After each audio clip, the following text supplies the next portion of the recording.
Okay, so problem number 6, I know it's a rational function, and they do give me the graph. I'm not going to look at it yet, but I want to write things down, and what do I see over here? It's almost like a deja vu. Like, didn't we see something like this before? And it looks like we've seen something like this before, but let's go through it. The first thing I might do is factor it. You get x, then you get x plus 2. On bottom, you get x minus 1. You might do a long division. Let me go through that with you. And I imagine not might. You should do a long division. And why is that? The degree of the top is bigger than the bottom, so let's go for it. When you get x squared plus 2x, I'm going to say x. What do you get there? X squared minus x. Well, I'll get 3x. I'm going to say plus 3. And that would give you 3x minus 3, and subtract to get 3. So what would you get over here? You get x plus 3, and then you get plus 3 over x minus 1. And I think I'm ready to start answering questions about this, all right? So, some of the things said, first rewrite the function as it's done prior. Well, I've done this prior. I've certainly, multiple ways of writing it. One way you could do it is just simply do a long division, factor it, whatever. We've done a variety of them already. And this is not a bad way to start a problem, is by simply just rewriting it. So I'm going to say this one's done. Let's see if we can do the y-intercept. We'll look at the key later, by the way. What's the y-intercept going to be? Well, all you got to do is set x to be 0. And if you do that, I don't care where you plug it in. If you set x to be 0, what are you going to get? You're going to get 0. No matter where you plug it in, by the way. You're going to get 0. All right? So we got that. Let's see if the next one was going to be. The next one says, what are the x-intercepts? Well, how do I do x-intercepts? I'm looking at it. And again, I'm looking at this middle guy over here. And it'll be at 0, 0, and at minus 2, 0. Let me write that down. 0, 0, and at minus 2, 0. All right, what are the equations of the vertical asymptotes? I haven't done that. All right? Now, for me to do that, I'm going to do my sign analysis. And when I'm doing it, I'm writing down all the zeros in a problem. That would be 0. Let's see, at 1. At minus 2. And I'm looking at this to do that, by the way. All right, it's the simplest thing for me to look at. To the right of 1, let's see, it looks positive.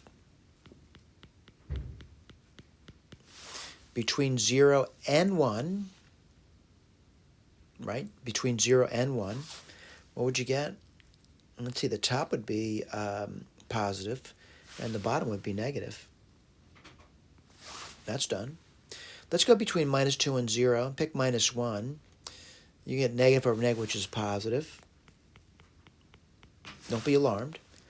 But below minus 2, like minus 3, plug it in. Let's see, you can get negative. All right. The only place I can have a vertical asymptote, by the way, is at 1. So let's write this down. Limit as x approaches 1 from the right of f of x. I know it's divisible by 0, and the top number is a finite number. And to the right, it's going to be plus of 1. Right of 1 is plus. That's plus infinity. Limit x goes to 1 from the left, f of x. And immediately to the left of 1 is negative, and it's a blow-up problem again. It's minus infinity. So the vertical asymptote is x equals 1. Let's go back over here. And I think that's right over here, x equals 1. What's the slant asymptote? Look at my long division. It's y equals x plus 3.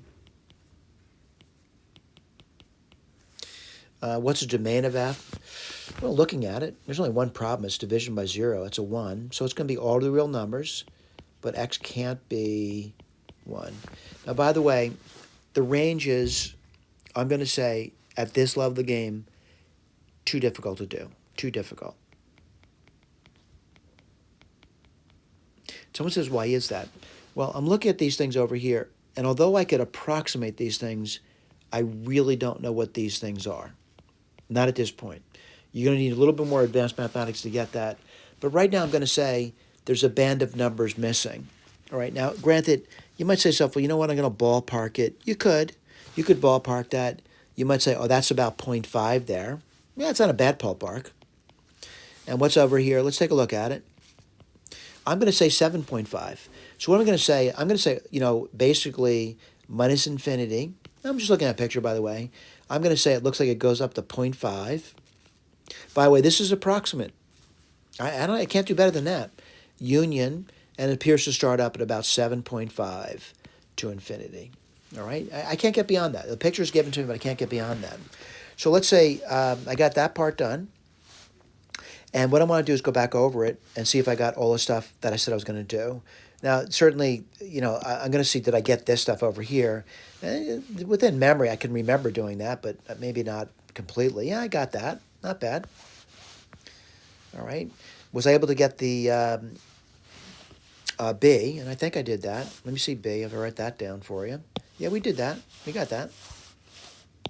Was I able to do this one over here? I'm seeing it. Yep. All right. Did I do the limits? Yep. Let's go back over that again.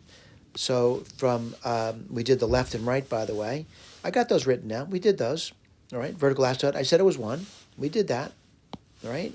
What else did we do? We did that slant asymptote. We said, y equals x plus 3. We got that. Let's see about this. We did that. And this over here, I said it was too difficult, but I looked at the picture and I said, maybe I could ballpark it. Let's see how good their ballpark is. All right. Now, granted, their ballpark, looking at it, is much better than mine, by the way. You notice that? All right. By the way, they also, surprisingly, were able to give exact numbers. You're not ready for that, by the way. But I'm going to say over here, it's not bad if you can look at this and come up with what I got over here. All right? Not bad. Now, someone says, why are you not including the 0.5? I'm really not sure. I'm not sure what the number is looking at the picture, by the way. I'm just saying it's about that. All right, it's about that. I just don't know what those numbers are. All right? So someone says, how'd you do these over here? I needed more advanced mathematics. Or if you want, you can actually use your calculator, and your calculator will actually give you those points over there, which are relative mins and maxes on the intervals. All right? Now this over here, a computer can certainly give that to you as well, but you would probably need to know calculus to get those. Thank you.